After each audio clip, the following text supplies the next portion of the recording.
마가복음 11장 말씀은 예수님께서 이제 예루살렘에 입성하실 때의 말씀입니다. 우리가 이제 마태복음 21장을 보게 되면 동일한 사건이 기록되어 있습니다. 예수님께서 이제 예루살렘에 입성하셨죠. 근데 이제 마가복음은 그 주님께서 행하신 그 모든 일들을 있는 그대로 시간을 따라서 이렇게 기록한 것입니다. 이것을 우리가 알지 못하면 성경에 대해서 이제 오해가 생기고 의심이 생기고 이런 일들이 있습니다. 그리고 이제 이런 우리가 이제 서로 다른 구절이 있게 될 때, 모순처럼 보이는 구절이 있게 될 때 꼭 기억해야 될 것은 내가 이 말씀을 이해하지 못해서 이제 오해로 보이는구나 그래야 돼요. 그 오늘 말씀에도 뭐가 있습니까? 제가 이제 마가복음 말씀 특별히 본 말씀 까닭이 있는데 마태복음 21장의 말씀과 마가복음이 틀리는 게 이제 적어도 두 군데가 있어요. 정확히 뭐가 틀리냐면요. 마태복음은 이제 매인 나귀와 나귀 새끼가 함께 있는 것을 보리니 이것을 풀어오라고 말씀하셨습니다. 나귀와 나귀 새끼가 함께 있는데 그걸 풀어오라는 거죠. 근데 오늘 마가복음 보니까 누가 없어요. 나귀가 없어요. 오직 나귀 새끼가 매어 있는 것을 보리니 풀어오라고 이렇게 했습니다. 그리고 우리가 특별히 기억해야 될 것이 이제 스가랴 9장 9절 스가랴 선지자를 통해서 예언한 말씀이 뭐를 탔다고 말씀하고 있습니다. 시온의 딸에게 이르기를 내 왕이 임하나니 예수님의 왕이세요. 왕이시기 때문에 예루살렘에 왕으로 입성하신 것입니다. 그는 겸손해서 나귀 곧 멍에 매는 짐승의 나귀를 새끼를 탔다 이렇게 예언했거든요. 이제 마가복음 그대로 이제 나귀 새끼를 타고 입성하셨다 말입니다. 근데 이제 알다시피 마태복음은 누가 하나가 더 있어요? 나귀와 나귀 새끼가 있다는 것을 우리가 본단 말입니다. 이제 이것도 사실은 주의 깊게 읽지 못하면 그냥 몰라요. 그냥 읽기만 하면 모른다. 근데 우리가 적어도 정신을 차리고 잘 이게 육하원칙에서 말씀을 적용하면서 왜 이런 일을 하셨는가, 왜 이렇게 틀리는가를 보게 될 때 이것을 이렇게 발견하게 되는데 그때 우리가 제일 중요한 게 있어요. 성경이 이제 이게 모순이 아니야? 오류가 아니야? 기록에 이게 잘못 기록했나? 신학교에서는 자유주의 신학자들이 가르치는 대로 이제 마가복음이 있는데 이제 마태가 그거를 보고 말이죠. 레포트 베껴 쓰듯이 이렇게 자기가 나름대로 쓰고 누가도 이렇게 썼다고 하는데 그게 진짜 맞는 거야? 이런 생각이 들 때가 있단 말이죠. 이런 쓸데없는 생각을 하지 말고 성경에 있는 그대로 믿으면 돼요. 그리고 둘째는 뭐냐면 내가 이 차이를 모르는구나. 성경의 기본적인 차이도 성경을 10번 읽어도 모르는 때가 있잖아요. 그러니까 헛되이 읽은 거죠. 이제 10번 읽은 거는 10번 읽은 대로 유익한데 10번 읽은 만큼 유익이 없다는 거예요. 그래서 읽는데 주안점을 두지 말고 이게 하나님의 말씀 가운데 우리가 이제 하나님께서 이 말씀을 통해서 무엇을 말씀하시는지를 우리가 알아야 된다는 것입니다. 마태복음과 마가복음이 이렇게 기록된 차이가 메시지의 차이가 있겠습니까? 없겠습니까? 있기 때문에 그런 거예요. 성령께서 마태에게는 분명히 마태도 예수님께서 뭘 타고 들어간 걸 봤어요. 나귀 새끼를 타고 들어간 걸 봤는데 마태는 성령의 감동하신 가운데 들어가게 될 때 누가 들어갔어요? 나귀가 들어갔단 말이죠. 저와 여러분이 마태였으면 어떻게 할까요? 우리가 주님을 돕고 싶은 마음이 있지 않습니까? 나쁜 뜻이 아닙니다. 좋은 마음으로 돕고 싶은 마음이 있기 때문에 성령님 이렇게 기록하면 안 돼요. 내가 보고 모든 자들이 보고 예루살렘 자들이 다 봤는데 이걸 낙이라고 또 넣으면 됩니까? 안 됩니까? 해가지고 자기 나름대로 이걸 제외시킬 수 있지 않습니까? 이 쓰는 건 누구의 권세예요? 마태의 권세라니까요. 쓰는 사람이 부모님이 편지를 불러주는데 그걸 쓰는 거는 누구의 권세냐면 받아 쓰는 아들이나 딸의 권세라니까요. 그대로 적을 것인지 아니면 내가 각색을 해가지고 적을 것인지 그건 쓰는 사람의 의지에 달린 거 아닙니까? 이게 마태가 훌륭한 사람이 까닭은 그럼에도 불구하고 성령의 감동으로 그냥 기록해 있단 말이죠. 우리가 성경에 보게 되면 창세기 5장에 아담으로부터 셋의 후손들이 다 몇 세를 살았습니까? 900세 이상을 다 살았습니다. 무드셀라는 969세를 살았단 말이죠. 모세는 어떤 시대냐면 그때가 족장 시대였지만 인생의 연수가 강건하면 몇 세인 시대였어요. 70인 세대, 그때 가면 이제 세상을 다 떠날 것 같은 세대에 살았단 말이죠. 그러니까 모세가 지혜가 있었어요. 애굽의 모든 학문을 배우고. 성령의 감동으로 모세오경을 이제 과거 몇천 년 전 거를 모세가 쓴 거예요. 성령의 감동으로. 그러니까 모세가 하나님을 위하는 마음이 충만하지 않습니까? 이렇게 기록하면 안 됩니다. 이제 연수를 다 낮춰가지고 기록할 수 있지 않습니까? 근데 모세는 그걸 이해하지 못했지만, 그걸 이해를 못했겠죠. 그걸 보지를 못했는데, 그대로 기록했단 말입니다. 그게 바로 하나님의 사랑이라는 거예요. 하나님의 사랑. 마가복음은 예수님께서 행하신 그대로, 그리고 순서대로, 역사적인 순서대로 그대로 기록한 것입니다. 마가복음에 예수님께서 사역 초기에 성전에 들어가셔서 성전을 청결케 하신 사건이 있습니까? 없습니까? 없잖아요. 이게 마가복음이 모든 것의 기초예요. 왜냐하면 예수님은 우리를 섬기는 종으로서 그대로 행하신 것이 기록되어 있습니다. 여기서 깊은 말씀이 없어요. 그럼에도 불구하고 다른 복음서에서 기록되지 아니한 중요한 기초가 되는 것을 우리에게 보여주었습니다. 참된 종이란 말은 뭐냐? 참되게 하나님을, 주님을 섬기는 제자는 어떤 사람인가? 그거를 우리에게 보여주고 있다는 것입니다. 우리가 이것을 하나만 알더라도 우리가 하나님께서 이것을 통해서 뭘 말씀하시는지를 알 수가 있는 것입니다. 분명히 스가랴 선지자를 통해서 나귀 새끼, 멍에 매는 짐승 나귀 새끼를 타고 들어갈 것을 말씀하셨지, 나귀를 타고, 나귀의 어미를 타고 들어가는 게 아니거든요. 그래서 예수님께서 분명히 마가복음에 뭐를 타셨습니까? 나귀 새끼를 타고 들어가셨단 말입니다. 근데 문제는 마태복음에 나귀 새끼만 있는 것이 아니라 나귀까지 있단 말이죠. 그것을 매어 있는 것을 풀어서 가지고 왔다고 성경이 말씀하고 있습니다. 이것을 여러분 이해할 수 있는 중요한 것이 있는데, 성경을 우리가 이제 해석을 해야 돼요. 그와 유사한 것이 어디에 있습니까? 마가복음에는 예수님께서 예루살렘으로 올라가실 때 제 아들이 다툼을 벌였잖아요. 그 다툼이 뭐였습니까? 이 야고보와 요한이 예수님께 먼저 선수를 쳤어요. 예수님이 이제 곧 올라가시면 왕이 될 거로 생각하지 않았습니까? 주님의 왕국에서 오른쪽에, 우리 왼쪽에 두 형제가, 야고보 요한이 성제잖아요. 앉게 해주십시오. 제 아들이 분을 냈잖아요. 그래서 분을 낼 만하죠. 왜냐면 그들은 특권을 이용해가지고 사촌지간이거든요. 어머니가 이모지간이거든요.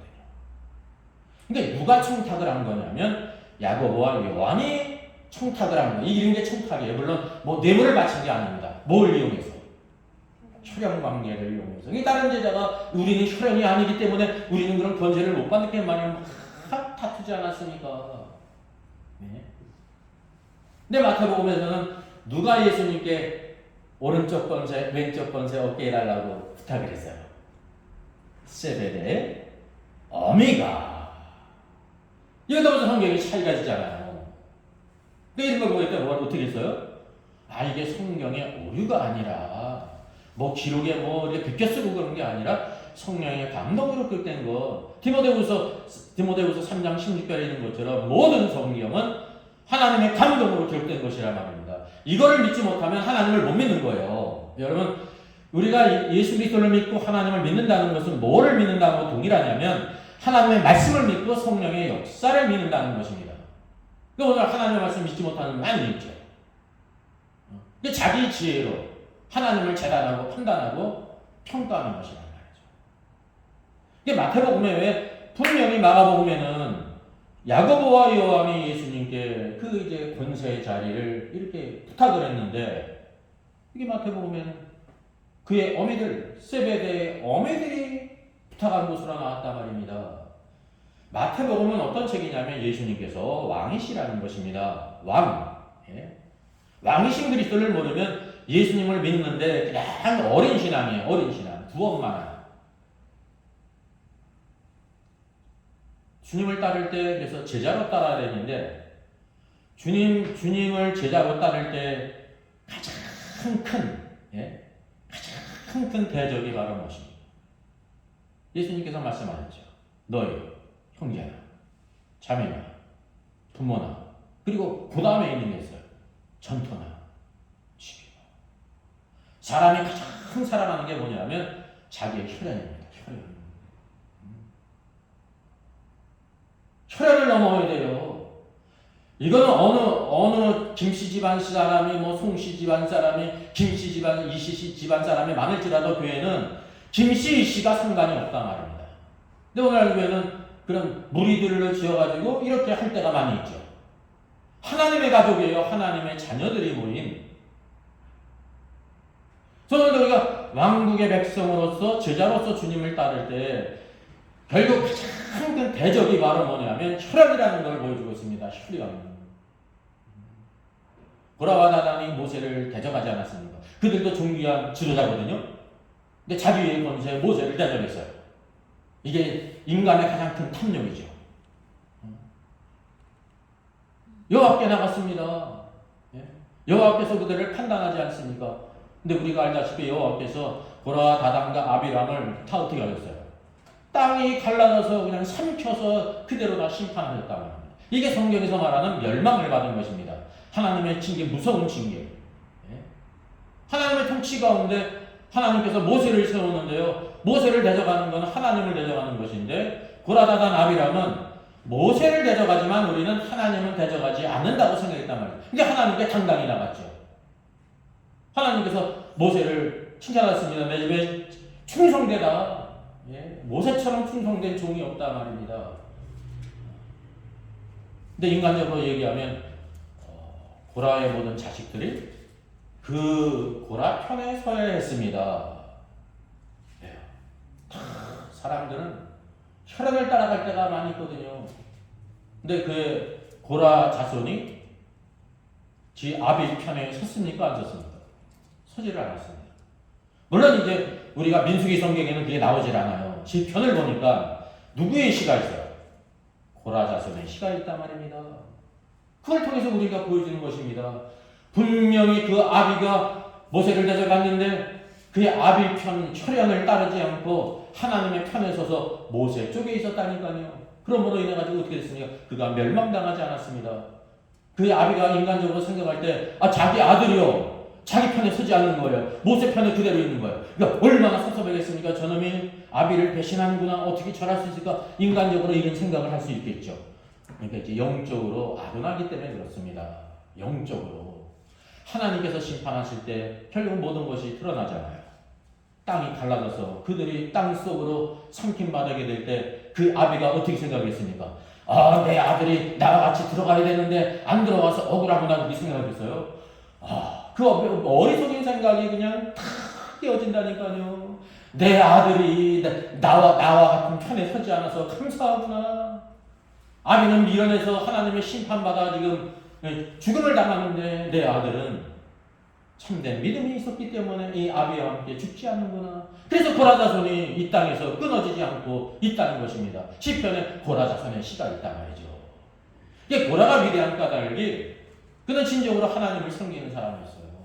많은 경우에 동일하게 하나님을 섬기다. 고라 다단 아비람이다 하나님을 섬기는 사람이었습니다. 그러다가 모세를 대적하는데 모세를 대적한 것을 하나님을 대적한 것을 몰라요. 오늘날 이런 일들이 교회 가운데 왕왕 일어난다는 거죠. 다 누구 편에 서요? 자기 아비 편에 서고, 조부 편에 서고, 삼촌 편에 서고, 친척 편에다 쓴다니까요. 그래서 그런 말이 있는 거예요.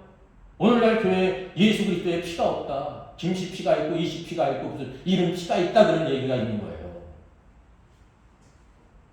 사람이 왕인데 마치 어떤 왕국입니까? 사울 왕국이죠. 사울은 하나님을 중심으로 살지 않았습니다. 이게 사울 왕국이에요.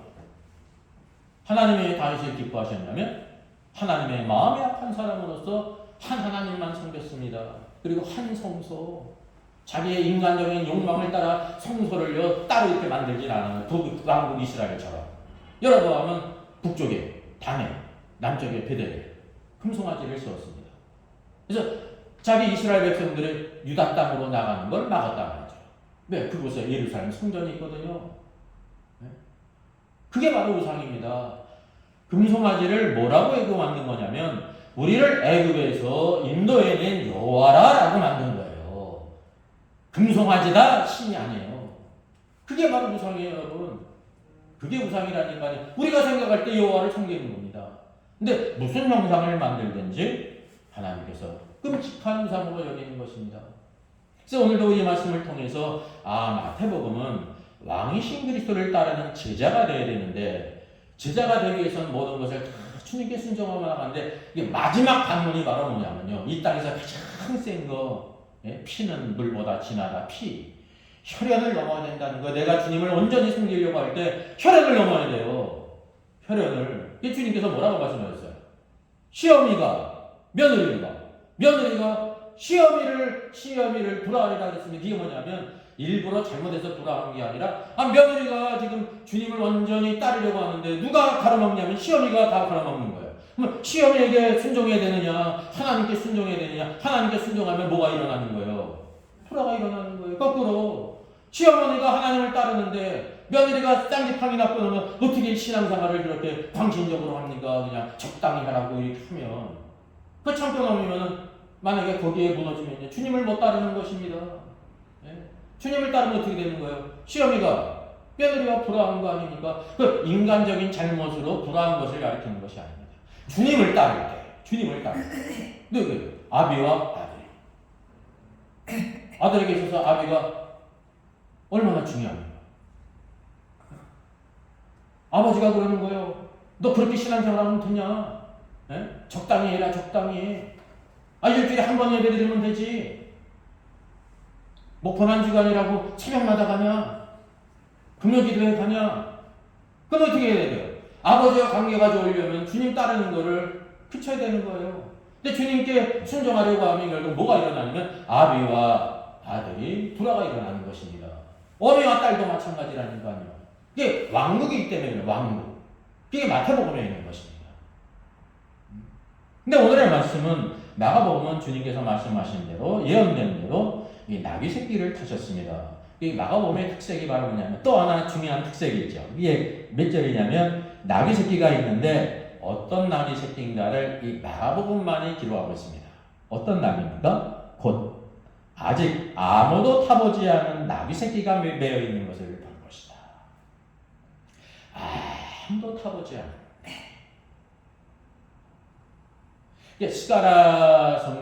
스가랴는 이제 나귀 새끼를 타고 가실 것을 예언한 거예요.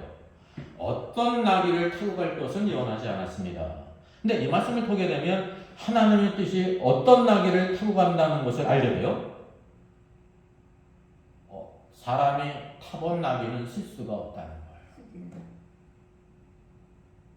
한 번이라도 사람이 타본 나귀는 쓰시지 않는다는 것입니다. 이거를 뭐로 비교하면 좋을까요? 내가 한 모금 음료를 커피든지 마셨는데 조금 마셨어요. 조금 그냥 맛만 봤어요. 근데 내 입맛에 안 맞아. 그래가지고 다른 사람한테 이거 너 마셔. 다른 사람이 이걸 어떻게 생각합니까? 일반적으로 사람의 관계도 여러분 그런 것입니다. 그게 가능한 관계가 있고, 그죠? 그렇지 않은 관계가 있잖아요. 근데 우리가 주님을 섬길 때 어떻게 섬겨야 되는가를 여기에 보여주고 있는 거예요. 아무도 타보지 아니한 나귀 새끼. 그 나귀 새끼가 맞은편 마을로 가는데 거기에 나귀 새끼가 메인 것이 있는데 그 나귀가 선택함을 받은 이유가 바로 뭐냐면 아무도 타보지 않은 나귀 새끼였다는 걸 성경이 여기에 말씀해주고 있는 것입니다. 오늘 우리가 주님께 쓰임받을 때 무엇을 기억해야 되냐면요. 내 인생 그냥 살고 싶은 대로 다 살다가 하나님은 은혜의 하나님이니까 회개해서 돌아와서 주님께 돌아와도 되겠지 라고 하는 사람들이 이제 더러 많이 있어요. 신앙생활하는 가운데 내가 이렇게 세상에서만 방탕하고 방탕하지 않아도 그냥 마음대로 살다가 나중에라도 돌아오면 되지라는 생각이 있어요. 자, 하나는 바로 뭐냐면 하나님께 돌아오면 된다는 거죠. 그건 어떤 의미에서 뭐 나쁜 뜻은 아닙니다. 근데 그 이면에는 바로 뭐가 있냐면 돌아와야 된다는 걸 알면서도 그때까지는 내가 어떻게 살아야 된다는 거예요. 마음대로 살아야 된다라는 이제 생각이 깔려 있습니다. 오늘 이 말씀으로 비춰본다고 하면 주님께서는 어떤 사람을 쓰시냐면요, 아무도 타보지 아니한 나귀 새끼를 타시는 거예요. 이놈저놈 다 타본 나귀를 주님께서 타시지 않는다니까요. 이게 바로 그리스도의 영광이에요. 왕이신 그리스도의 영광이라니까요. 주님께서 오늘도 우리 모든 주의 성도들이 무엇이 되기를 원하십니까? 값없이 은혜로 예수 그리스도의 거룩하신 보혈로 수감을 입지 않았습니까? 동일한 은혜를 받았는데 그 위에 우리가 어떤 사람이 되기를 원하는 거예요? 처음 익은 열매가 되기를 원하시는 거예요. 처음 익은 열매. 여러분, 세대주의는 어떤 주의이냐면 무천년설은 대환란도 없고 휴거도 없고 다 없어요. 그러니까 다 없애버리니까 마음이 편하네요. 그리고 이제 그것을 이면에는 로마 카톨릭의 신학인데 그런 걸 부인하는 이유가 뭐냐면 모든 성도들은 다 죽어가지고 즉시 하늘에 올라가 버리니까 그걸로 이렇게 대체했다는 것입니다. 무천년설은 그런 이제 악한 사상이에요. 로마 카톨릭의 사상인데 종교개혁자들이 그거를 그대로 받았습니다. 오늘날까지 그대로 받았어요. 많은 교회들이 50%, 60%, 70%, 목사님들은 대부분 오늘날 신학교가 99%가 무천년설을 배워서 무천년설을 또 그렇게 가르칠 거 아닙니까? 몇몇 목사님들은 빼고 배운 대로 가르칠 거 아니에요. 근데 세대주의는 바로 뭐냐면 전천년설 가운데 하나로서 모든 성도가 휴거가 없는 것이 아니라 휴거가 있는데 대환란 전 7년 전에 있다라는 것을 가르치는 거예요. 대환란은 7년이 아닙니다. 3년 반이에요. 그 대환란 전에 모두 다 공중으로 휴거한다는 거예요.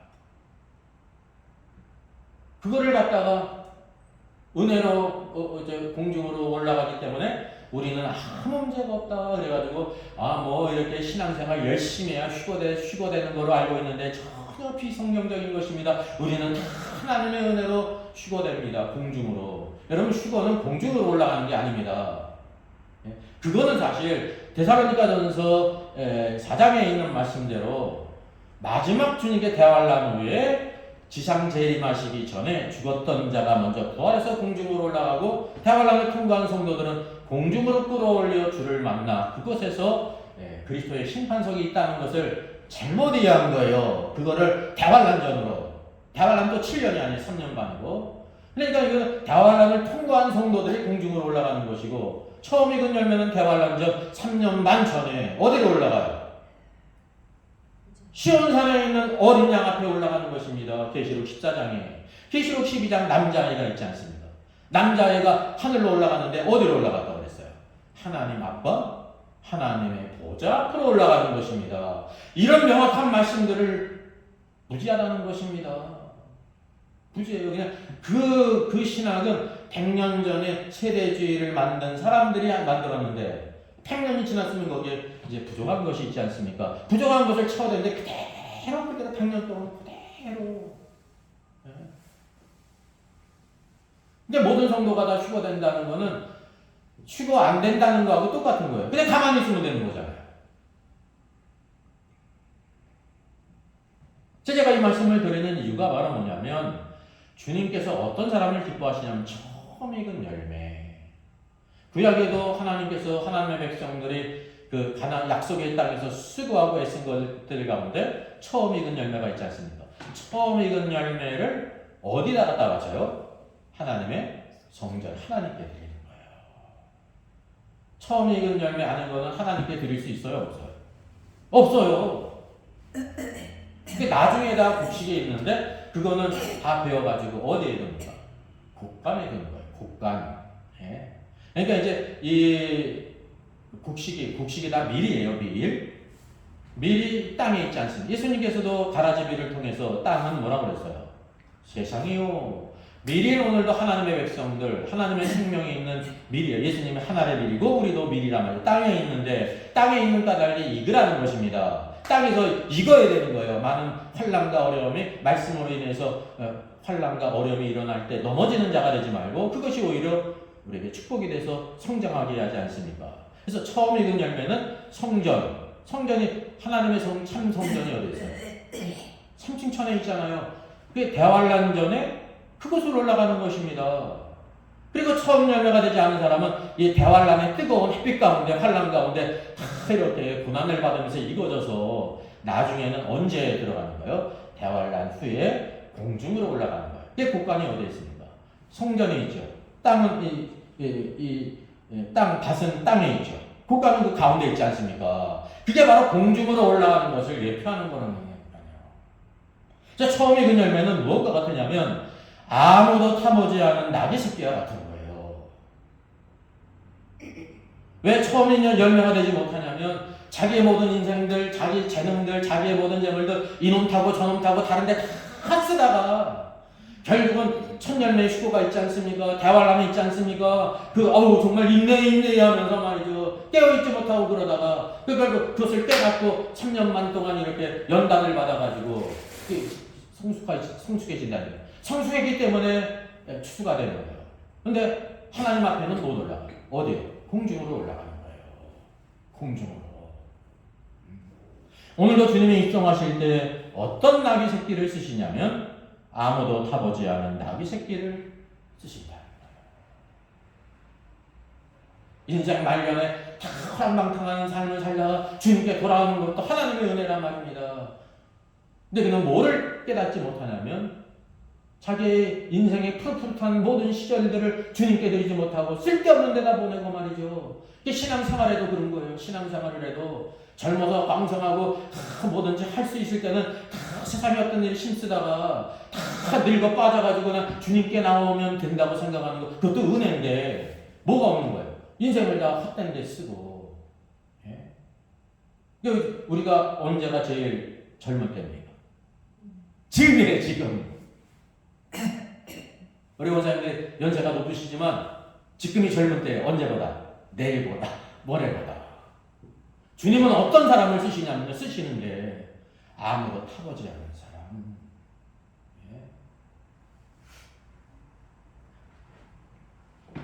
예. 예수님께서 예루살렘에 입성하시게 될 때 왕으로 입성하신 것이었습니다.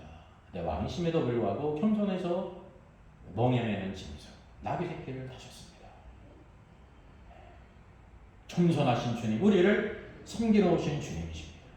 근데 여기 가운데 주님의 그 주권이 얼마나 놀라운 분인지 이제 우리가 마태복음 마지막에 보게 되면 주님이 부활하신 후에 하나님께로부터 무엇을 수여받았다는 것을 알게 됩니까? 하늘과 땅의 모든 권세를 내가 받았으니. 누구로부터 받았어요? 아버지로부터 하늘의 권세, 땅의 권세를 받으셨어요. 주님의 이 주권이 누구를 통해 나타나냐면요, 이 나귀 새끼의 주인을 통해서 나타났습니다. 주님께서 그 나귀 새끼 주인에게 내가 예루살렘 입성할 때 내 나귀를 써야 되니까 너 그 나귀 새끼는 절대 아무도 타면 안 된다. 내가 타도 안 된다. 내 제자를 보낼 텐데 아무 소리 말고 좀 보내달라 이렇게 부탁하지 않았어요. 전혀 몰랐습니다. 혹시 알았다고 하면 뭐를 알았을까요? 혹시 알았다고 하면 스가랴 9장 9절 메시아가 이 땅에 오시는데 예루살렘 입성하실 때 무엇을 타고 들어간다고 예언됐습니까? 나귀 새끼, 멍에를 매는 나귀 새끼를 탈 것이다. 요거를 알았을 가능성이 있어요. 근데 둘째자가 자기를 찾아왔습니다. 그 찾아온 게 아니죠. 그 집 앞에 매어있는, 길가에 매어있는 나귀 새끼를 주님의 말씀대로 아무에게 묻지도 않고 풀었습니다. 풀었더니 길가에 있는 사람은 왜 남의 나귀를 풀어가시오? 깜짝 놀라지 않았어요. 주님의 말씀대로 누가 묻잖아요. 연명가 됐지만 주님께서 가르치신 대로 대답했습니다. 주님께서 쓰시겠다고 합니다. 그 즉시 허락하는지라. 그럼 주님의 축권이 누구를 통해 나타나냐면 한 나귀 새끼 주인을 통해서 나타나셨어요. 이게 작아 보이지만 주님의 영광이에요. 주님의 영광. 주님께서 이렇게 우리를 사용하시는 것입니다. 그럼 주님께서 쓰시겠다는 것을 누가 말씀하세요? 주님이 말씀하세요? 주님이 보낸 제자가 말하는 거예요. 주님이 보낸 제자가 말하는 거예요. 오늘날 많은 성도들이 있는데 어떻게 해야 우리는 주님께 매어 있는 것을 내어드릴 준비가 되겠냐면요. 주님께서 말씀하시면, 꿈속에서라도 주님이 말씀하시면, 성령께서 이렇게 말씀하시면 순종할 사람은 좀 덜어 있어요. 많이 있어요. 근데 뭐는 우리가 안 하냐면, 오늘 같이 제자가 주님의 말씀을 대신하게 될 때, 그거는 순종하지 않는다. 그럼 어떤 것이 주님의 영광이 드러나죠? 주님이 직접 오셔서 말씀하실 때 순종하는 게 주님의 영광이 나타날까요? 마태복음 8장을 보게 되면 누구의 믿음이 크다고 칭찬하셨냐면 백부장의 믿음이 크다고 칭찬하셨습니다. 백부장은 로마의 장교로서 자기의 종들을 그렇게 아주 귀하게 아주 자기 형제처럼 대하는 사람이었습니다. 그가 이 병들었을 때 사람을 보내서 주님께 내 하인이 고쳐달라고 보내지 않습니까? 그런데 생각해보니까 주님이 왕이신데 하나님의 아들이신데 구태 여기까지 올 필요가 있는가? 나도 백부장으로 밑에 50부장이 있고 10부장이 있고 부하들이 있는데 오라 하면 오고 가라 하면 가라고 하는데 주님이 구태여 수고롭게 여기 올 필요가 있는가? 해가지고요 장을 보면서 오실 필요가 없습니다. 주님 그냥 말씀만 하시옵소서. 오늘날 수많은 성도들이 어떤 걸 더 원하는 거예요? 주님이 직접 오셔서 손을 얹고 기도해주고 낫게 해주시는 걸 원하십니까? 아니면 오시지 않고 그곳에서 말씀만으로도 왜 고칠 수 있습니까? 이거를 더 선호합니다. 많은 경우에서는 주님이 직접 오셔야 된다는 거 아닙니까? 주님이 직접 오셔야 된다는 것은 주님의 능력을 못 믿는 거예요. 주님이 오시지 않아도 말씀만 하시옵소서. 이게 큰 믿음이라는 거죠. 이거를 우리가 알 수가 있는 거예요. 이 나귀 새끼의 주인에게 주님이 말씀하실 때 순종하는가, 주님이 말씀하시지 않아도 주께서 말씀하신 그 말씀을 갖고 주님께서 쓰시겠다고 합니다 하게 될 때 즉시 내보내는 것이 큰 신앙인가요? 이게 바로 이 사람이 큰 신앙이어서 주님의 영광을 드러냈다고 하는 사실입니다. 예? 참으로 주께서 어떤 분이신지를 누구를 통해 여기 나타났냐면요, 나귀 새끼의 주인이에요. 백부장의 믿음을 큰 믿음이라고 했다고 하면 이 사람도 작은 믿음이 아닙니다. 큰 믿음이라는 거죠. 여기 예루살렘 입성하실 때 주님의 영광을 위해 드려진 사람이 이 사람이에요. 물론 제자도 주의 말씀대로 순종했으니 귀한 역할을 했죠. 근데 누구의 믿음이 더 커요? 이 나귀 새끼의 주인의 믿음이 크다고 하는 사실이죠. 물론 하나님의 왕국에서는 모두 다 필요하다는 것을 우리가 알게 되는 것입니다. 오늘 주님은 어떻게 하시냐면 이때까지 매여 있던 거, 이때가 매여 있었어요. 누구를 위해 쓰여져야 되냐면 주님을 위해서 쓰여져야 되는 것입니다. 쓰여지기 위해서 어떻게 합니까? 풀어줘야 되는 것입니다. 그 푸는 것을 누가 하는 거예요? 주님이 하지 않았어요. 주의 제자들이 하는 것입니다. 이게 바로 성육신의 역사라는 거예요. 오늘도 주 예수 그리스도께서 세상 모든 사람들이 다 구원받기를 원하시지 않습니까? 땅끝까지 복음을 증거하라고 그랬습니다. 그럼 주님이 오셔서 증거하십니까? 아니에요. 우리들을 보내시는 거예요. 우리들을. 예? 만약에 어떤 사람이 복음을 받는데 예수가 와서 전하면 내가 믿겠다. 예수가. 그런 사람이 있을 수 있잖아요. 그와 유사한 게 바로 뭔지 아십니까? 하나님을 보여주면 내가 믿겠다. 천국 지옥을 보여주면 믿겠다 하는 게 유사한 것입니다. 근데 그렇게 해서 구원받을 사람이 아무도 없습니다. 너희를 영접하면 나를 영접하는 것이고 너희를 거절하면 나를 거절하는 것이다. 어느 누구도요 주님으로부터 직접 너 죄를 회개하고 나를 믿어야 된다 그렇게 말을 듣는 사람이 아무도 없어요. 하나님의 말씀을 전하는 사람들. 그래서 부자에게도 아브라함이 뭐라고 말합니까? 비록 죽었던 자가 살아서 증거할지라도 믿지 아니할 것이다. 누구에게 들으라? 모세와 선지자들에게 들을지니라. 이 모세란 모세 오경을 가르치고 선지자는 선지자의 글입니다. 그게 하나님의 말씀인데 하나님의 말씀을 전하는 사람들, 이웃 사람이든지 어린이든지 누구든지 하나님의 말씀을 전하는 자의 말을 들어야 구원받는다는 거예요. 이게 동일한 거예요. 구약과 신약이 동일해요. 믿음으로 구원받는 거지. 예? 하나님께서 뭐 어떻게 나타나시고 그래서 구원받는 사람이 없다는 것입니다.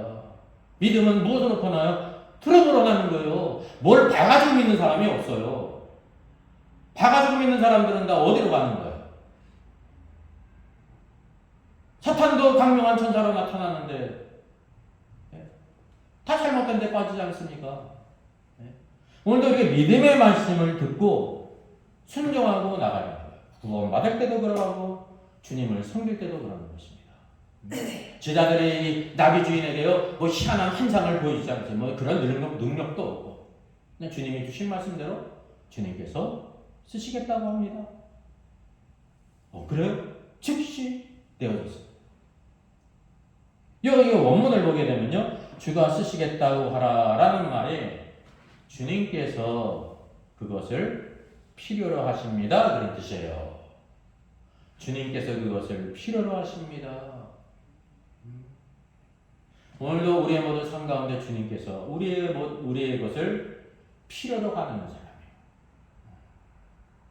주님께 필요로 하는 것이 없는 사람은 어떤 사람입니까? 주님께 저 무익한 사람이에요.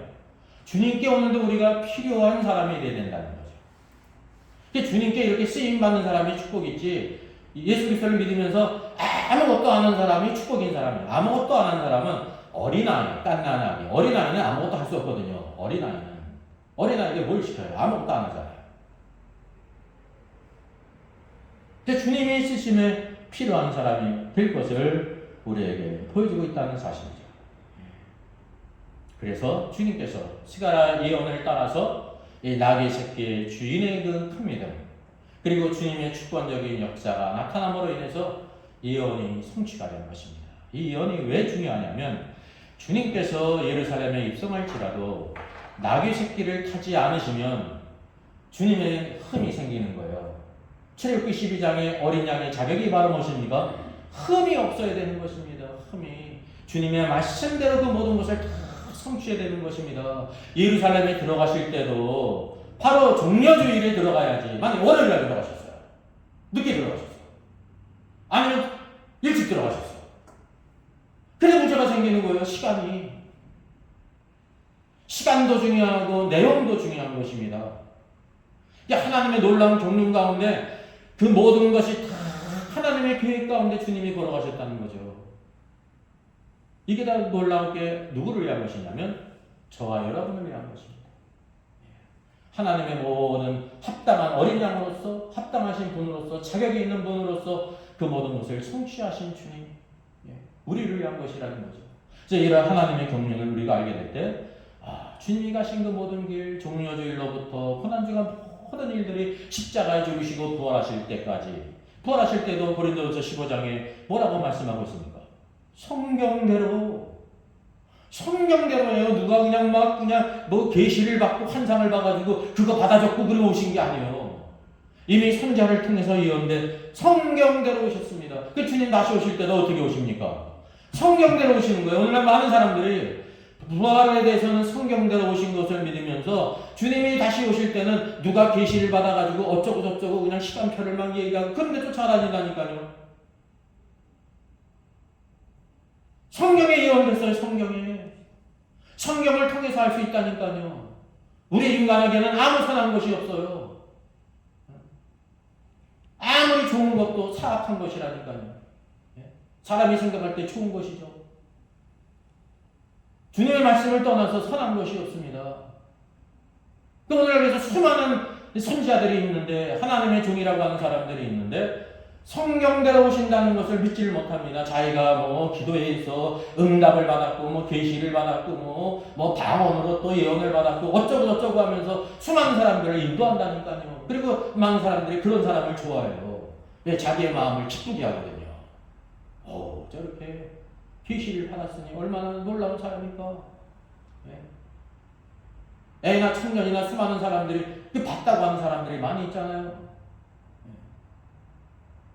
그냥 80콜레한테도 쏘가도 쏘은 다음에도 또 쏘고 다미성교회 뭐 소년에게도 쏘은 다음에도 또 쏘고 또 쏘고 그러는 거예요. 이게 마음이 음란해요. 주님의 재림을 믿어도 그 재림이 바로 뭐냐면 아주 음란한 거예요. 아주 악하고 음란해요. 자기의 욕심을 채우는 거죠. 근데 그 안에 주님이 원하시는 게 없습니다. 주님은 어떤 사람을 원하세요?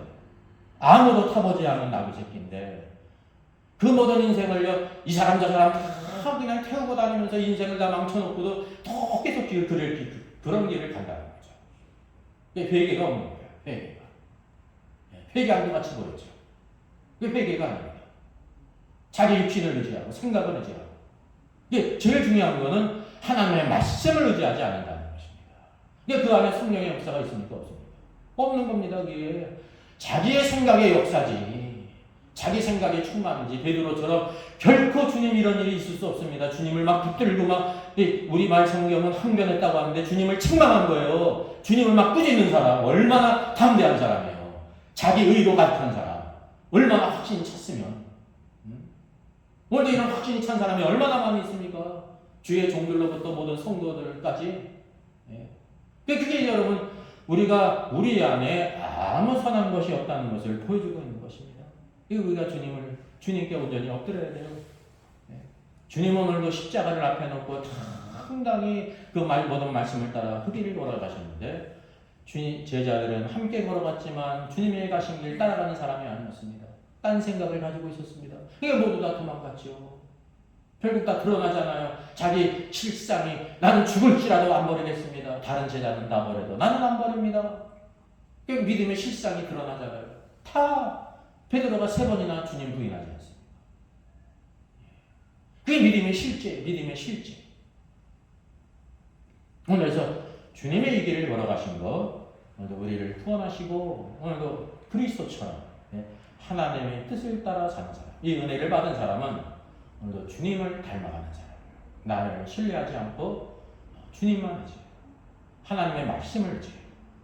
성령을 의지해요.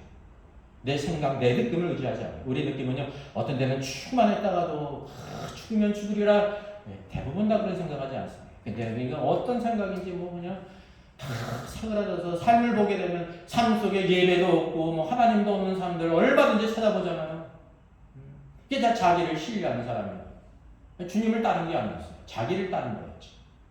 그래서 오늘 마가복음에 나타난 주님의 예루살렘 입성, 오늘도 주님의 주권을 드러내셨습니다. 나귀 새끼를 타고 들어가셨습니다. 아무나 새끼나 타고 들어가지 않습니다. 아무도 타보지 않은 나귀 새끼.